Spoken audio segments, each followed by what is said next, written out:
Hi, my name is Jo Hancock, founder of His Vessel Ministries, and your host for Becoming His Vessel podcast. I often say in this thing called life, I may not always get it right, but my heart is to get it right. So my heart's desire is that this would be a resource for me as well as you, that we would be formed by God's Word, filled with Father God, and just poured out for His glory, truly becoming His vessel. Well, welcome back to the podcast today. I am joined here in the studio with Nim Frazer Jr. And welcome, Nim. Thank you, Jo. Pleasure to be here. Yeah, it really is a pleasure for you to be here. And Nim, let me just introduce him to you. Many of you already know him. You know his family. But he has lived here in Montgomery all of your life, right? That's what I thought. That's correct. And owns Industrial Partners here in Montgomery. But he has a wealth of experience to share with us about why we as Americans today, we should remember the 4th of July and what it's really all about. And he even has family heritage that he's going to speak to us about, because so many of us, we're busy getting ready for barbecues today. We're busy getting on the lake, getting to the lake and get on the lake. And for some people, the 4th of July is just another day off from work. But that is not what we want to remember. So I want you to begin by sharing with us, talk about why the 4th of July is important and why it should be remembered by all of us as American citizens. Jo, thank you. As I begin, I'd like to just tell the audience that these are my comments and this is my opinion and these are my remarks, but it's an opportunity to celebrate our nationhood. If we go back to July 4th, 1776, was our first declaration of independence as a free nation tied to no other country or king. This was the day in 1776 that the Declaration of Independence was adopted by the Second Continental Congress of Philadelphia. There were 13 American colonies that were tired of being ruled by Great Britain. They wanted to become their own country. And they actually took a vote. And that took place on July the 2nd. There were some amendments to it and some changes, but on July the 4th, it became the day that it was thereafter called the birth of American independence. And so that's why it's so important for us, is we should never forget where we come from and where we are today. Yes, and I'm sitting here thinking about just the little thimble of history that I remember, nothing compared to what you remember and have lived through and your family recall. But I remember the Mayflower Compact, and when it finally got here, and what it was all about was religious freedom. And then eventually through the years it became, because we were to protect that freedom so that we could live free and worship God the way God intended us to. And through the years, we knew we had to be separated from a foreign entity, a foreign government, so that we could continue to be free. And I remember John Adams, the second president, saying that this should be a religious holiday. For us, it's fireworks, firecrackers. But it really, you know how I like to remember? To me, it's the holiday when faith married freedom. Because it was all about being free to worship our faith, to exercise our faith. Well said. And to so many military veterans and people who've served throughout the years, it's a time to share our love for our country and appreciate and recognize our own service to this country. So those are two important things that we should never forget as we celebrate the 4th of July. That's right, because that truly is the rock of our independence. As you said to me earlier, it's not free. Our freedom is not free. Correct. But God gave us this freedom for a purpose, a very specific purpose, so that we could help carry the gospel around the world. And, you have to sit back and wonder. And really, it was an opportunity for the church to flourish. But we have to look around today and wonder, have we have we misused, misappropriated that independence, that freedom? I think you're exactly right. I just can only imagine what went through the minds of these brave men and women back then when they stood up and declared their independence. And certainly they had God's strength and courage giving them their faith and being able to take on this new challenge and become independent. And it was a great thing for America, and we need to do whatever we can to protect that and preserve that. That's right. And just remember, just the basic, Christ said, just remember me. We need to remember what these soldiers have done for us so that we can sit here today in freedom, so that we can go to the lake and enjoy the lake, but to remember that. But I want you to share with me some of your family history that has really impacted you and your family and how you are going to maybe celebrate today with your family. Well, thank you. As far back as I can remember, my family has been a patriotic family. I would say we are unapologetically American. William Johnson Frazer, who was my grandfather, he was a native from Greenville, Alabama. He served as an enlisted man in the 167th Infantry, and he served from 1916 through 1919 in World War I.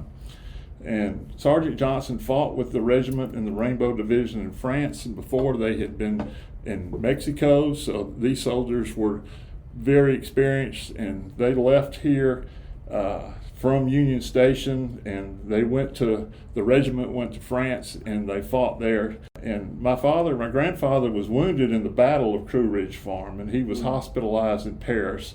He was shot twice in the leg by a German machine gun during the battle, and he received a Purple Heart from his injuries and ended his days as a combat infantry officer. So that's my grandfather. I have a great respect as a young boy to be able to spend time with him and see some of his memorabilia and some of his weapons and things that he brought home from World War I. And so that was real special as being a little kid.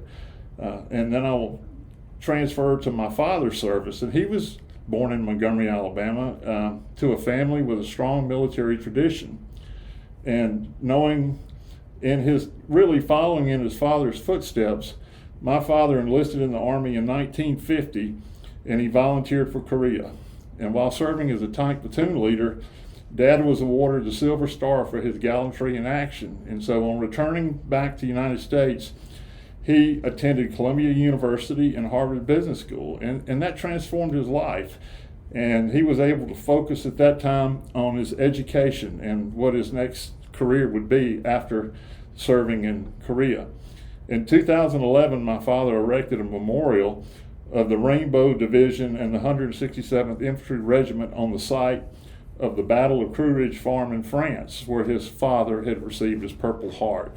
So this was a connection that my dad, he had great respect for his father, although they had a lot of differences in life, but he was able to pay his own respects in his own special way. And so he went and interviewed a sculptor and ended up hiring a man named James Butler from England, and who was very well renowned. And they came and created a sculpture they created named the Rainbow Soldier. And so the first bronze sculpture was sent to Crew Ridge Farm, to the battlefield there.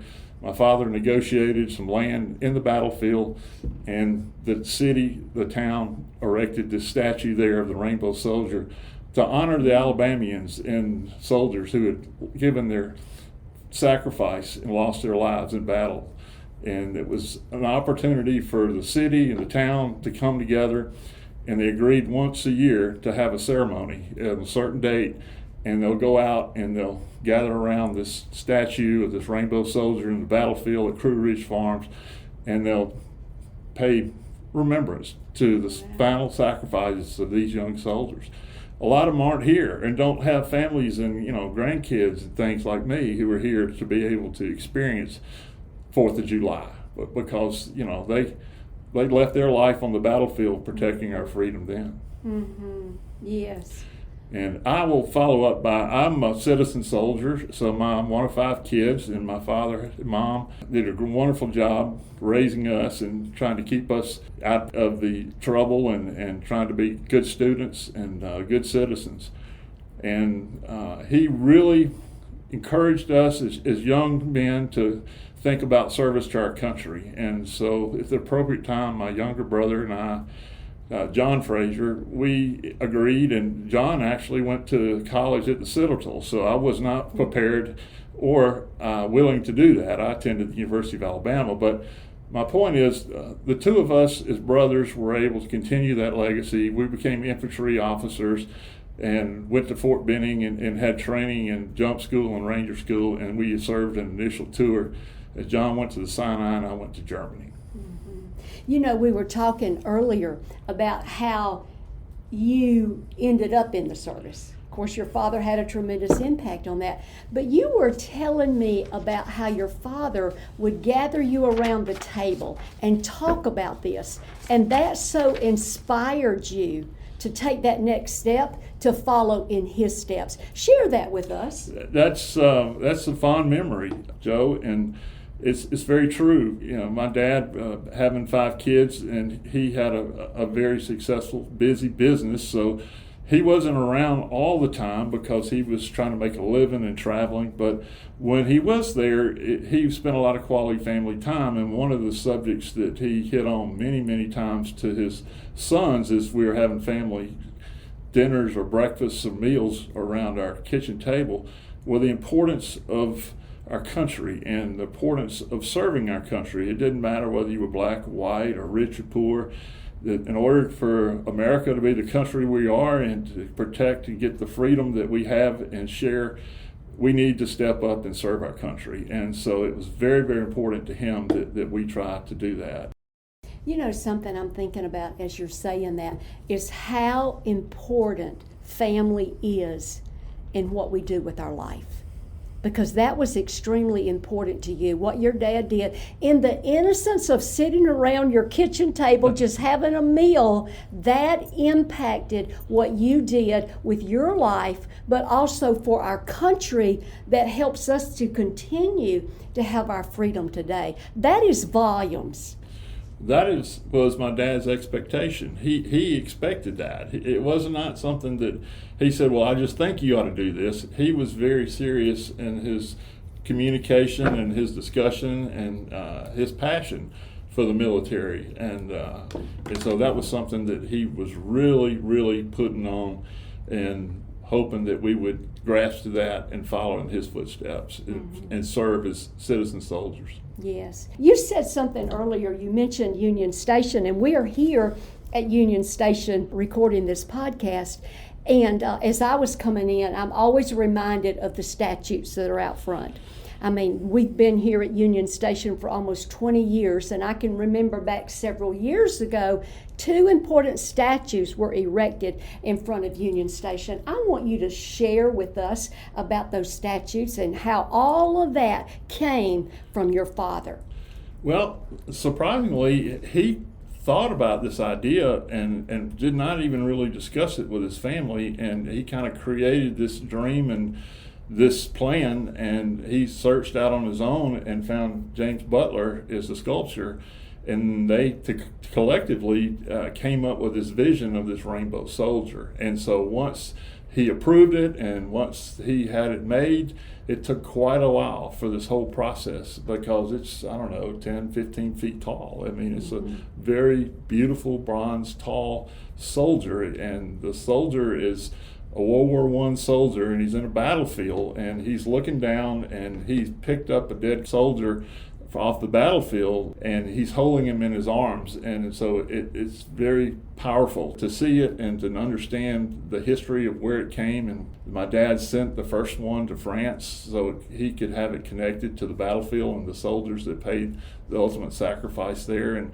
since he already had the mold and since he already had the investment in it, he had a second one done, and years later he had it mounted and right in front of Union Station. And he gave that to the city of Montgomery in hopes that the city will be able to use that as a physical statue that tourists can see, the community can see, and that anyone who has interest in military history may be able to understand a little bit more about World War I and how important it was. Yes. Even people that are not connected with the military. Now, I'm a military girl. My Right. father was in the military. But every citizen, if they're ever in downtown Montgomery, should come by and experience that. Because, I look at that all the time, and I'm reminded that there was a price to pay. Well, Tremendous price. and you're exactly right. One of those 3,600 soldiers that left Union Station and went to France to serve in World War I was my grandfather. And so that was especially, I think, significant to my dad to have that statue here, because they left Union Station, they got on the train, and they went to France, and they were involved in combat. Not every one of them came home, and when they did come home, the soldiers who did survive and make it back home, they came back through Montgomery's Union Station, and they had a big parade for them here in downtown Montgomery that was beautiful, up Dexter Avenue and Commerce Street, and I think they lined the streets with flowers and good ladies, and so they were welcoming the soldiers home, and it was very special to go back and see some of that history. Mm-hmm. Yes, and to be reminded, there is a celebration. There was a celebration, when they got back, but yet the remembrance of those that didn't make it back. Correct. And the families that sacrificed, not just the men, but the families that sacrificed as well. Joe, one thing I would say is when I was going through school, I'm 65, so when I was going through school, elementary school many years ago, they taught civics, American civics. And so all of us, at least, were exposed to our history in America. And I think today, they've probably removed a lot of God out of the schools. They've removed, Pledge of Allegiance out of schools some places. And they obviously don't teach civics in a lot of schools. And that's unfortunate, very unfortunate. That's very unfortunate. And two, tying that back to the gospel, how we can be led astray when we forget our foundation, our religious foundation. I mean, I think about the independence was so that we would be self-governed. Right. God didn't depend on us. One, we realized the foreign government. We were to separate ourselves to that so we could be free to be governed by the Word of God. Yes, ma'am. And God intended for the government to just make sure that continued. And look how far we have become removed from just the basic. That is so true. And unfortunately today, we're not always able to believe what the media reports or puts out, depending on what the situation is or what the subject is, or politically what they're trying to accomplish. So we have to be careful. We have to do our own due diligence and our own research, and we have to know that what we're reading is true and factual and not something that's been cooked up for political reasons. That's so true. And even with the Bible, we've got to make sure we know the truth. That's how we get led astray, is because we move from the foundation of truth. And then we move from the foundation of the true history of our nation. That's why, I think this podcast is so important for us to remember that. Remember how it evolved and how it happened, but to know that we're celebrating today, not just to have a day off, not just to have some fireworks, but we're truly celebrating that our independence, our freedom could be hanging in the balance. Absolutely. It's very, very true. It's unfortunate we're at this stage. Our country, in a lot of ways, the leaders are trying to divide us and not bring us together and separate us, and that's unfortunate. We've got to get our country back on track, and I know that if everybody does what they say they're going to do and treats others like they want to be treated and are cordial, our country is not in the situation that it is presented by the media. I think we're much closer, and we have a lot of other things in common if we can just talk and communicate, work through our differences, and then I think we'll all be much better off. That is so well said, because that's always the trick of the enemy, is to divide and break us down. And the goal is to come back together and unify around what is the truth, what is our history, what is important, so that we can continue to live free. But the ultimate with the freedom is to continue to live like Christ, so we can continue to get the gospel around the world, so that people can truly be free.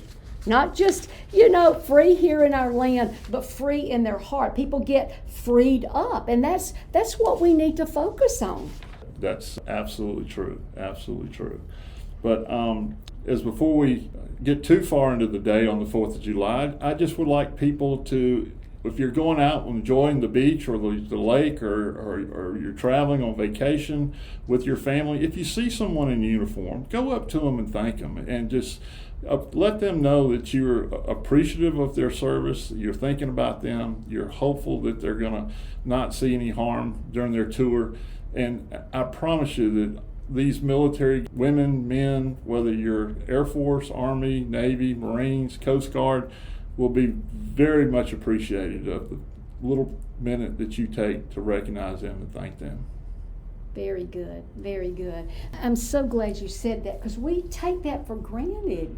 Military people drive by and we just say, there they go, But they made a commitment too. Right. When people enlist in the military, they're making a commitment. And they're making a commitment to go give their lives, sacrifice their family life, sacrifice being around their kitchen table with their family, all because of us. Right. And as we're talking about soldiers, we're talking about military, we're talking about our freedom with the 4th of July.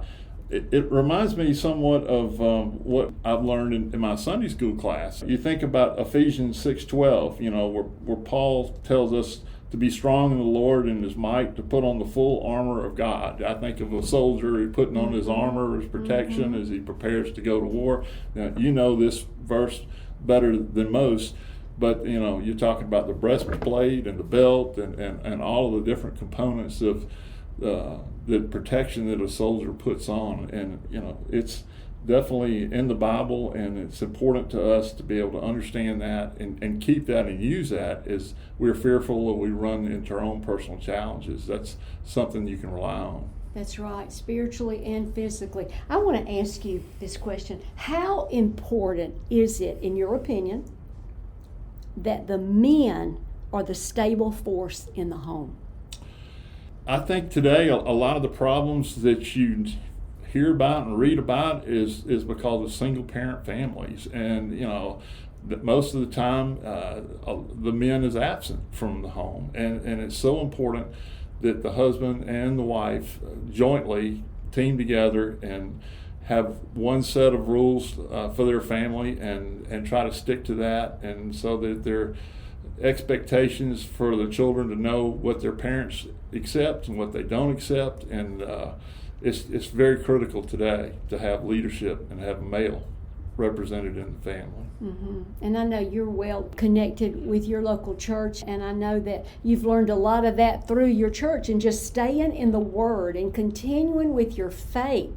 And here on 4th of July, we have that freedom to stay in our faith. Many times here at Union Station, we teach in a room with windows open to the public. And how often do we go in there and we take for granted that we can sit here with our Bibles open, right, study the Bible, go deeper in our faith, and yet everyone, it's okay to do that. But we don't need to take that for granted either, do we? No, we don't. In a lot of countries, you can't do that.